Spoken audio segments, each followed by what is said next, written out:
When brands make whiskey for other companies, do they keep the good stuff for themselves or do they share equally?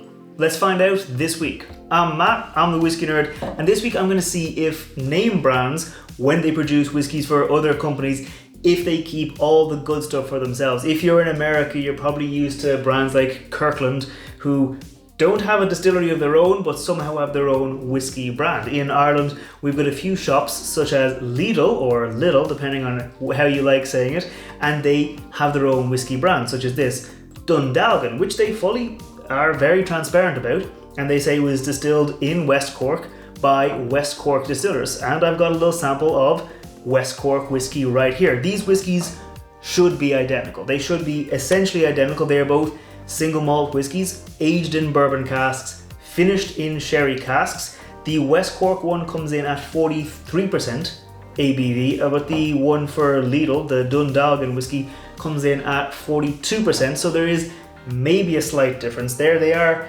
essentially the exact same colour, so they should be identical, but maybe West Cork cut a few corners when they sell the whiskey to Lidl, because sometimes brands will maybe reuse a cask that they've used before, or they might age the whiskey for slightly less time than they would age it for their own stocks in order to cut costs a little bit and maybe keep their own product as the premium product. So let's find out this week if they have done that or if the whiskies are exactly the same. I will give credit to one of my subscribers, a guy named Dell. I met him at Whisky Live Dublin. I can safely say he is my biggest fan because I think the guy's about 12 foot tall. Like when I was standing beside him, I felt like a toddler. This man is massive, but he's also very nice and very clever because he came up with this idea and he sent me these samples so I could try them out. They have not been opened yet, so they should be as fresh, as neutral as can be. So in order to try them blind, I'm going to get my lovely assistant. Oh, lovely assistant. Hello. So you're going to pour them in. We have got little stickers on the bottom. You can't tell what color they are through there.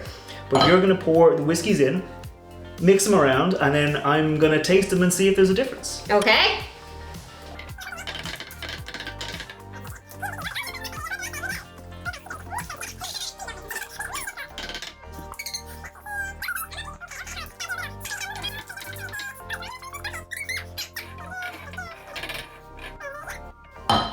Let's find out. Can I peek? Yes! Okay. Woo! So I'm going to try these out. Like I said, they were basically the exact same color, so I don't think I can tell a difference from looking at the color. I'm just going to go in nose, palate. I'm not going to do like a full review or anything like that. I'm going to try and keep the video as real time as possible so you know there's been no cuts and been no cheating. So just going to go right in for it. Okay, definitely getting a sherry influence here. Getting that single malty kind of flavor coming through. Maybe getting less of a sherry influence on this one, but maybe more of that kind of single malt character coming through. Okay.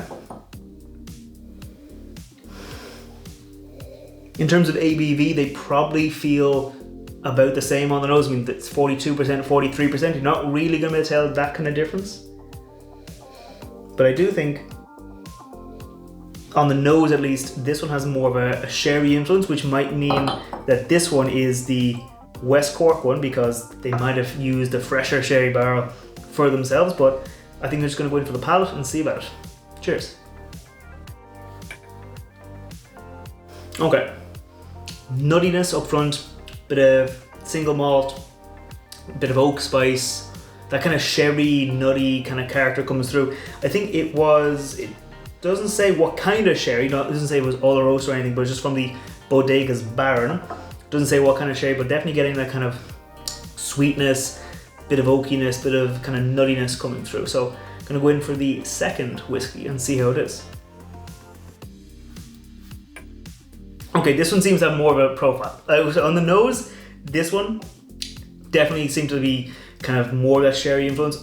On the palate, maybe it was because of the second sip. I will try them back to front. Maybe my wonderful assistant can get me a glass of water. I can wash out my mouth in between. But this one definitely had more of that kind of sherry influence on the palate. The palate definitely was much kind of richer, more syrupy, more definitely more syrupy, more kind of that dense character coming through. So I can see a glass of water making its way to me now.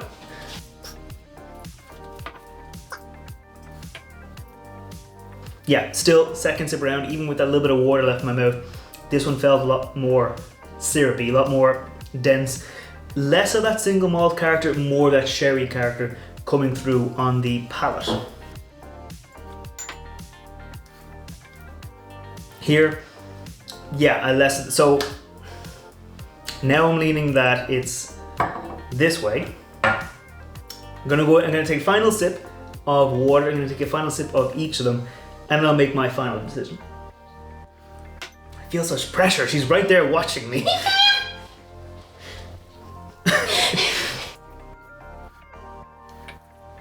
Okay, on the finish, get that single malt, the sherry fades away pretty quickly. The kind of oakiness does come up first.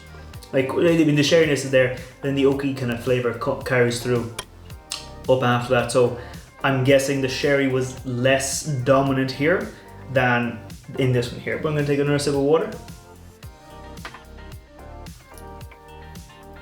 Yeah, sherry, it's there, it's up front. And for me, it does linger a little bit longer here on this one. So I'm guessing this one was maybe the more premium whiskey with the fresher sherry barrels. So I'm gonna have to find out from my lovely assistant, what one was it? Am I a whiskey noob or am I a whiskey nerd? Yeah, let's find out. Let's check the color. So you've got a red here. You've got the pink here. So that means, honey, you're a whiskey noob. Oh, I got it wrong. You got noobs. So that means, okay, maybe I should have trusted my nose up front, but definitely on the palate, this definitely had a nice strong sherry influence. Yeah. Like it definitely had a more of a sherry character, more of that syrupy nature on the palate than this one here did. So maybe it's just different batches, it could be different barrels, but maybe there's not that much of a difference. If you're going for store brand, I've heard that some of those whiskies, like I mentioned Kirkland earlier, I've heard some of those can be quite tasty, they can be quite good.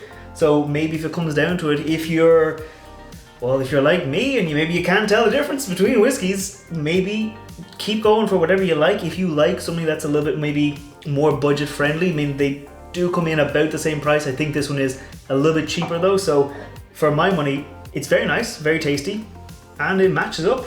So I think that's it for me. I'm gonna have to hang my head in shame, but luckily I have got 2 glasses of whiskey to comfort me, and I guess I'll have to leave it at that. See you next time. I don't know, maybe I'm just an idiot.